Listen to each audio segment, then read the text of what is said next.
17 তারিখ দিবাগত রাত্রে 17 ডিসেম্বরে পরিচালিত হত্যা ও হামলাকাণ্ডের ধরন দেখে বোদ্ধামহল আশঙ্কা করছেন যে সায়াদপন্থীদের সাথে বাংলাদেশ বিরোধী আন্তর্জাতিক ও অভ্যন্তরীণ অপশক্তির যোগ সাজশ রয়েছে। তাই তাদের বিরুদ্ধে যথাযথ পদক্ষেপ গ্রহণ করা না হলে শুধু তাবলীগের কাজই নয়, বাংলাদেশের নিরাপত্তা বিপন্ন হওয়ার আশঙ্কা রয়েছে। প্রিয় সাংবাদিক বন্ধুগণ,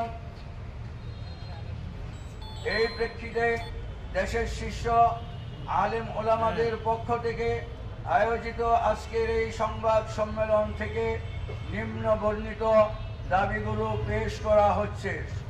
সরকারের কাছে নিম্ন বর্ণিত দাবিগুলো পেশ করা হচ্ছে। নাম্বার 1, 2018 ও 2024 সালে